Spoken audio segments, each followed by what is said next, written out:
एक दिन चौपाल पर कुछ युवक राजा द्वारा की गई घोषणा की चर्चा कर रहे थे। तेजी ने सुना, राजा अपनी राजकुमारी के लिए वर खोज रहे हैं, जिसके लिए स्वयंवर आयोजित होना है। स्वयंवर में भाग लेने की कुछ शर्तें हैं। पहली शर्त के अनुसार 2 प्रश्नों के उत्तर देने हैं।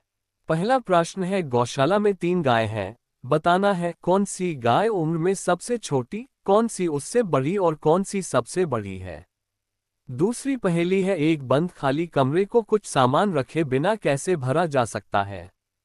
आगे युवक कह रहे थे, 2 पहेलियां किसी ने सुलझा भी ली तो अंतिम शर्त तो पूरी करना असंभव ही है। कड़े पहरे के बीच राजमहल में प्रवेश करना और फिर अंतःपुर से राजकुमारी के पलंग के पायों के नीचे से सोने की ईंटें निकालकर राजा के सामने लाना। भला इतनी हिम्मत कौन कर सकता है। तेजी ने ध्यान से सारी बातें सुनी और अन्ना सा घर वापस आया। उदास बेटे को प्रसन्न करने के लिए हीरबाई ने तेजी की मनपसंद बाजरे की रोटी, चटनी और साग परोसा, लेकिन वह 2-4 निवाले खाकर ही उठ गया। खटिया पर लेटा वह वहां पोह में पड़ा था। मां से कैसे पूछूं, कहीं मना कर दिया तो। तभी हीरबाई सिरहाने बैठकर उसका सिर सहलाने लगी। अचानक वह रोने लगा। हीरबाई ने कारण जानने की कोशिश की। तेजी उदास स्वर में बोला, राजा की घोषणा को तू जानती है न। मैं भी दरबार में जाकर अपना भाग्य आजमाना चाहता हूं, तू मुझे जाने देगी। हीरबाई बोली, मुझे तुझ पर पूरा विश्वास है, तू जा। अगले दिन तेजी राजा के दरबार में पहुंचा। राजा चिंतित थे, स्वयंवर के लिए उनकी शर्तें शायद कुछ अधिक ही कठिन थीं। अभी तक कोई युवक सफल नहीं हो पाया था। तेजी की वेशभूषा उन्हें अजीब लगी। फिर भी कुछ सोचकर उन्होंने उसे गौशाला में भेज दिया, जहां 3 गायें थीं। तेजी ने राजा से गायों को 2-3 दिनों तक अपनी देखरेख में रखने की अनुमति ली। उसने गायों को 2 दिनों तक भूखा रखा। तीसरे दिन मैदान में घास का ढेर रखा और उसे चारों ओर से बांस और रस्सी से घेरकर थोड़ा ऊंचा बाड़ा बना दिया। फिर वह गायों को ले आया। एक ही छलांग में घास तक पहुंचने वाली गाय उम्र में सबसे छोटी थी। कई बार उछलने की कोशिश के बाद पहुंचने वाली गाय उससे बड़ी और गिरते पड़ते किसी तरह पहुंचने वाली बूढ़ी गाय थी। तेजी के उत्तर से राजा संतुष्ट हुए। दूसरी पहेली सुझाने के लिए तेजपाल राजा से कुछ समय लेकर घर आ गया। उसकी समझ में नहीं आ रहा था कि बिना कुछ रखे खाली कमरे को भला कैसे भरा जा सकता है। सोचते सोचते एक सुबह अचानक उसे इसका भी हल मिल गया। वह राजा के दरबार में पहुंचा। राजा उसे बंद खाली कमरे में ले गए। तेजी ने कमरे की सारी बंद खिड़कियां और दरवाजे खोल दिए। कमरा सूर्य के प्रकाश से पूरी तरह से भर गया। राजा तेजी की बुद्धिमानी से चकित थे। उन्होंने उसे तीसरी शर्त पूरी करने के लिए कहा। कुछ दिनों की मोहलत लेकर वह फिर घर लौट आया। मां के साथ मिलकर तरकीबें सोचता रहा। हीरबाई अपने बेटे के लिए चिंतित हो रही थी, लेकिन तेजी ने हार नहीं मानी। उसने वेश बदल बदल कर राजमहल के आसपास कहीं से भी महल में प्रवेश करने की संभावना ढूंढी और एक योजना बना डाली।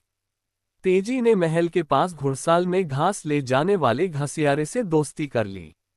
घसियारा अच्छा इंसान था। तेजी ने एक दिन उसे विश्वास में लेकर सारी बातें बताईं और बोला, मुझे घास के गट्ठर में छिपाकर महल के पास पहुंचा दो। उसकी बात मानकर घसियारे ने उसे महल के परिसर तक पहुंचा दिया। वह घास के ढेर में छिपा रात होने की प्रतीक्षा करता रहा। अंधेरे में कोई आसानी से नहीं देख सके, इसलिए उसने काले रंग की पोशाक पहन रखी थी। आधी रात को अंधेरे में छिपते छिपाते वह राजकुमारी के कमरे तक जा पहुंचा। राजकुमारी गहरी नींद में सो रही थी। पलंग के चारों पायों के नीचे सोने की ईंटें अंधेरे में भी चमक रही थीं। उसने धीरे से राजकुमारी को जगाया। काली आकृति देखकर वह डर गई। तेजी ने कहा, मैं यमदूत हूं, तुम्हें ले जाने आया हूं। राजकुमारी डरते डरते बोली, मेरा विवाह होने वाला है, मैं जीना चाहती हूं। मुझे छोड़ दो। तेजी ने कहा, मैं तुम्हें छोड़ दूं तो यमराज दूसरे दूत को भेजेंगे, वह तुम्हें ले जाएगा। यदि तुम मरना नहीं चाहती तो सामने रखे संदूक में छिप जाओ, वो तुम्हें नहीं खोज सकेगा। राजकुमारी के हामी भरते ही तेजपाल ने उसे संदूक में बैठाकर संदूक बंद कर दिया और सोने की ईंटें निकाल ली। संदूक में बैठी राजकुमारी की नींद अब पूरी तरह से खुल चुकी थी। वह बहुत डरी हुई थी, सोच रही थी चिल्लाकर प्रहरियों को बुलाए या संदूक को जोर जोर से पीटे। तभी मन में बिजली सा एक विचार कौंधा, कहीं यह वही नवयुवक तो नहीं जिसकी बुद्धिमानी की प्रशंसा पिताजी कर रहे थे। इसने 2 शर्तें पूरी कर ली हैं और शायद तीसरी पूरी करने आया है। अपने को यमराज बताकर तो इसने मुझे नींद में डरा ही दिया था। ये तो मेरा होने वाला पति ही है। राजकुमारी सांस रोके चुपचाप बैठी रही। सोचने लगी, असली बहादुरी, हिम्मत और बुद्धि की परख तो तब होगी जब यह ईंटें लेकर सुरक्षित महल से निकल जाएगा। देखूं क्या करता है।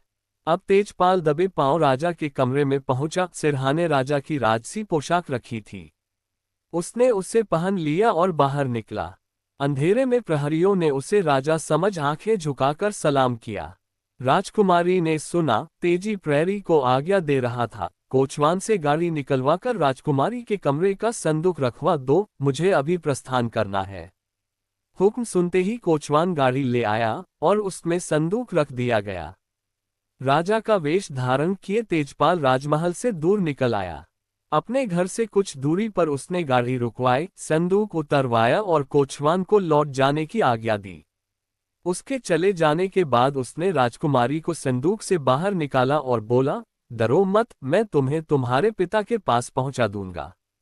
राजा की शर्त ही ऐसी थी कि उसे पूरी करने के लिए मुझे ये सब करना पड़ा। अब मुझे डर है कहीं तुम्हें यहाँ लाने के अपराध में राजा मुझे दंडित न करे। राजकुमारी तो सब कुछ समझ चुकी थी, हंसते हुए बोली, पिताजी से तुम्हारे लिए मैं क्षमा मांग लूंगी। तेजी राजकुमारी को लेकर घर आया। दोनों को देखकर हीरबाई ने ढेरों सवाल पूछ डाले, लेकिन तेजी ने कहा, थोड़ा धैर्य रखो, सब बता दूंगा।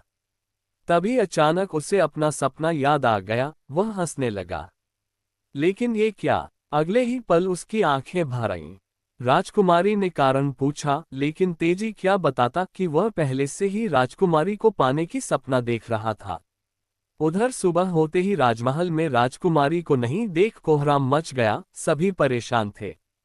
अचानक राजा की नजर पलंग के पायों पर पड़ी और वे सब कुछ समझ गए। उन्होंने प्रहरियों को तेजी के घर भेजा। प्रहरी दोनों को लेकर राजा के सामने आए। तेजपाल ने हाथ जोड़कर क्षमा मांगते हुए सोने की 4 ईंटें राजा के सामने रख दी। राजा ने उसी समय निश्चय कर लिया कि तेजी ही उसकी राजकुमारी के लिए योग्य वर है, निर्धनता कोई दुर्गुण नहीं। तेजी ने अपनी हिम्मत, बहादुरी, बुद्धि और शराफ्त से स्वयं को असाधारण सिद्ध कर दिया था। राजा ने बड़ी धूमधाम से राजकुमारी का विवाह तेजपाल के साथ कर दिया। अब तेजी अपने हंसने का रहस्य सबको बता सकता था। उसका सपना सच हो चुका था और अब केवल हंसने का कारण था। राजकुमारी को न पाने जैसी कोई रोने की कोई वजह नहीं थी। दोस्तों, हमें मालूम है कि कहानी पसंद आने पर आप लाइक और सब्सक्राइब जरूर करेंगे, अतः कहानीराज की तरफ से कहानी को पूरी पढ़ने के लिए आपको बहुत बहुत धन्यवाद।